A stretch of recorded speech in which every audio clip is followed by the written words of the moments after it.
Buenas noches, estamos en Internix MD. Vamos a hablar sobre los tres señores oscuros de la salud. Aquí vemos una imagen de Star Wars en relación al triunvirato Sith, el señor del dolor, el señor del hambre, la señora de la traición. Es una buena analogía para hablar de estos mecanismos, que más que enfermedades en sí son mecanismos que llevan a producir muchas enfermedades, como las más comunes que tenemos en nuestro país: diabetes, hipertensión, dislipidemia, etcétera, ¿no? El primero, vamos a platicar brevemente ahorita de los tres, aunque podríamos sumar a otros dos, el sedentarismo y la obesidad, pero eso los veremos después en otro contexto, en otros temas. Vamos a platicar de estos tres muy brevemente para presentarlos y después en los siguientes videos los iremos desglosando con detalle uno por uno. Entonces, la resistencia a la insulina. Normalmente tenemos todos tejido graso. Tiene que haber un porcentaje de grasa en nuestro cuerpo para que podamos funcionar. Esa grasa no es buena ni mala, depende del contexto.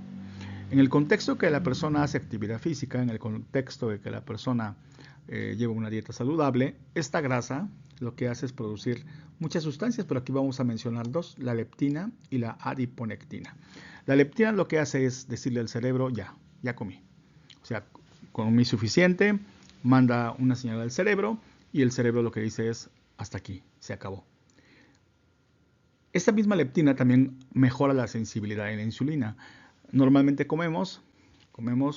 pasa la comida al estómago y a lo que es el intestino delgado, y el páncreas empieza a producir insulina. ¿Qué hace la insulina? Literalmente agarra la glucosa y mediante unos mecanismos que después veremos, se mete a la célula, en lugar de que esté circulando en forma inadecuada por todo el cuerpo.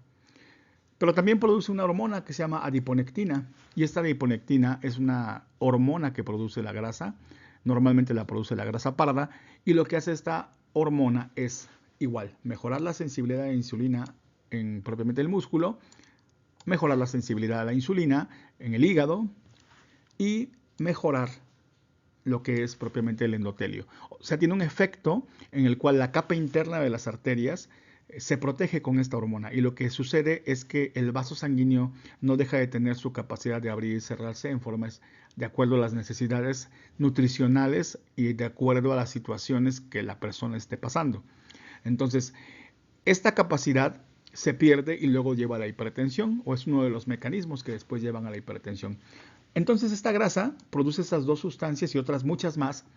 Y en el contexto del ejercicio, pues ya platicamos de un montón de mioquinas, de sustancias que pueden ayudar a mantenerse sano, que literalmente se comportan casi como medicamentos.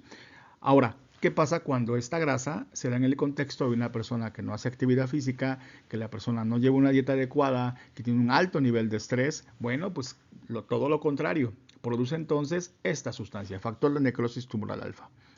Platicamos en el ejercicio que una de las diferencias entre las infecciones, la sepsis y el ejercicio es que no se libera en el ejercicio el factor de necrosis tumoral alfa. Y este factor de necrosis tumoral alfa es extremadamente dañino, tanto agudo como crónico. Aquí es crónico. Aquí es literalmente la grasa abdominal, sobre todo la grasa blanca, se comporta literalmente como una bolsa de veneno. En forma lenta se libera a la sangre. Y eso empieza a disfuncionar el músculo, empieza a disfuncionar el hígado y empieza a disfuncionar los vasos sanguíneos. La persona tiene menos capacidad de que sus vasos sanguíneos se abran y cierran en forma correcta. Literalmente se empiezan a endurecer, empieza a aumentar la presión, la resistencia a la insulina se dispara, al músculo le cuesta trabajo meter el azúcar por medio de la insulina. La insulina literalmente trata de entrar en los órganos, pero le cuesta más. Cada día requiere más cantidades de insulina para meter la misma cantidad de glucosa en forma diaria, y el hígado se empieza a inflamar.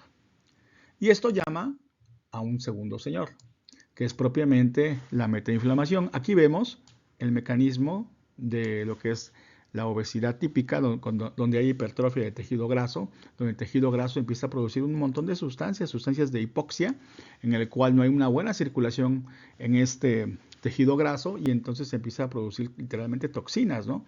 Pero también empieza a disminuir la cantidad de adiponectina, o sea, esa hormona benéfica que produce el tejido graso, sobre todo el beige, el metabólicamente activo, y también empieza a aumentar la producción de factor de necrosis tumoral alfa. Pero si esto no para, empieza entonces a alterar también propiamente los mecanismos que tienen que ver con la resistencia a la insulina, con la efectividad de la insulina, y empieza a liberar también citoquinas, sustancias proinflamatorias, ¿no? Que lo que hacen es que también se afecte el sistema inmune. Y entonces, por otro mecanismo igual, el mismo mecanismo que platicamos hace rato, empieza también a alterar la capacidad de la saciedad en la persona. Empieza a afectar el cerebro. O sea, todo lo contrario a lo que pasa en el ejercicio. Y eso se llama metainflamación. Entonces aquí vemos lo mismo que hemos platicado: adipocitos, tejido graso, hígado, músculo y la liberación de esta famosa sustancia, junto con estos receptores, se llaman receptores TOL, número 2 y número 4, que tienen que ver con el sistema inmune, y empieza a haber afectación no nada más del sistema inmunológico, sino también empieza a haber disminución de estos receptores, GLUT2 y GLUT4, que básicamente lo que hacen es que cuando llega esa insulina, la captan y meten el azúcar adentro de la célula, ¿no? Entonces, esto aumenta la resistencia a la insulina, empieza a haber inflamación de las células del páncreas también, muerte de esas células y disminuye la producción de insulina. Y entre que no puede entrar la insulina y cada día produce menos, viene entonces la hiperglicemia, la diabetes. Entonces la metainflamación afecta hígado, afecta, aquí no está el cerebro, pero el cerebro también, el corazón, afecta a todo el sistema inmune y es una inflamación lenta y crónica. O sea, la persona está intoxicada con un veneno lento y que todo el día está produciendo, y tiene que ver con lo que hemos platicado: el sedentarismo, la mala alimentación y un componente genético también muy fuerte. Pero hay un tercero que se llama sarcopenia, que básicamente es la disminución tanto en la fuerza como en la cantidad de masa muscular. Y entonces aquí vemos cómo se integran todos, son como todos muy juntos, como que todos funcionan en conjunto. Y básicamente es el sedentarismo, que se refiere más que nada a no hacer nada, sino más bien a no tener actividad física programada en forma constante. Y el reposo en cama, que cada día es más común, el reposo en cama y el reposo en silla. Aproximadamente entre el 70-90% de las personas vivimos, por decir así, en una silla o en una cama constantemente. Eso es la inactividad física, y empieza a haber alteración entonces en la producción de proteínas y se degradan más rápido porque el músculo dice: pues no requiero tanta proteína, básicamente no estoy siendo usado, y entonces empieza a disminuir la producción de proteínas y empieza a degradar con el paso del tiempo, si esto se prolonga, a las proteínas que ya tiene. Se altera la función mitocondrial, como no se usa, como no hay un adecuado uso de él, y aparte del otro lado hay factores inflamatorios como los que acabamos de hablar. Entonces ese músculo cada día es menos útil, cada día se pierde más y lo empieza a afectar una serie de toxinas que ya acabamos de platicar hace rato, y se llega a lo que llamamos sarcopenia, que como comenté es disminución de la masa muscular y disminución de la fuerza muscular. Y aparte de todo, no hay mecanismos de reparación. Normalmente tenemos a la testosterona, a la hormona del crecimiento como mecanismos de reparación de ese músculo, que ese músculo se vuelva a formar.